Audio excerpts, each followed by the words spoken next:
নমস্কার বন্ধুরা, মন্টিস কিচেনে আপনাদের স্বাগত। আজকে আবারও একটি রেসিপি নিয়ে চলে এসেছি, শাটিং মাছের ঝোল। চলুন তাহলে কি কি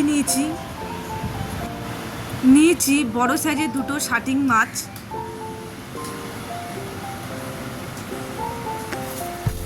কেটে বেছে ভালো করে ধুয়ে নিয়েছি। আমি একটু সাইজটা একটু বড়ই করেছি।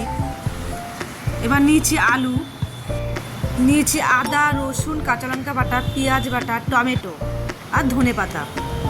এবার মাছের গায়ে নুন আর হলুদ মেখে নেব।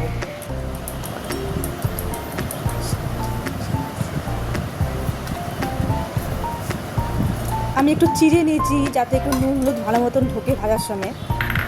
একটি বাটির মধ্যে গুঁড়ো মশলাগুলো একটুখানি গুলে নেব। নিয়েছি জিরের গুঁড়ো, ধনের গুঁড়ো, হলুদ গুঁড়ো,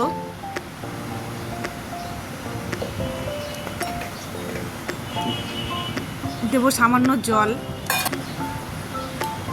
আমি এখানে লঙ্কার গুঁড়ো ব্যবহার করিনি। এবার কড়াতে তেল দিয়ে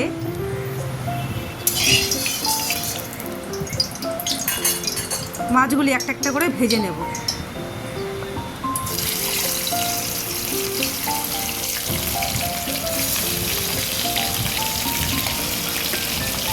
এবার এক পিঠ উল্টে নেব।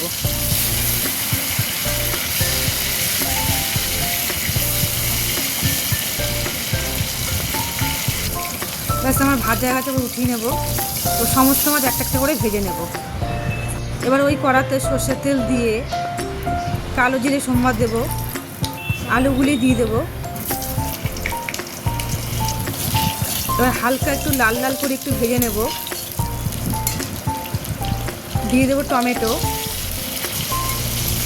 আবার একটুখানি হালকা করে ভেজে নেব। দিয়ে দেব নুন স্বাদ মতন, পেঁয়াজ বাটা দিয়ে একটু নেড়ে নেবো। এবার দেবো আদা, কাঁচা লঙ্কা আর রসুন বাটা।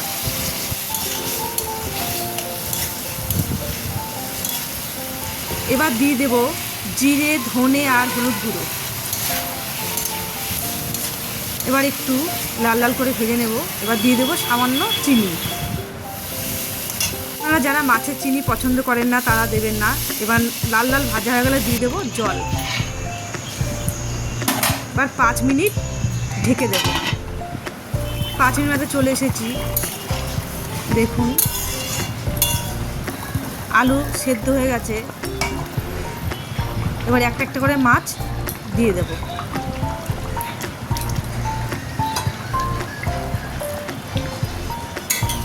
আবার 2 মিনিট ফুটিয়ে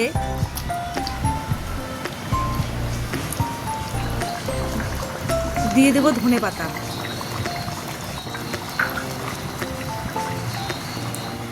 ব্যাস আমার রেডি হয়ে গেল শাটিং মাছের ঝোল।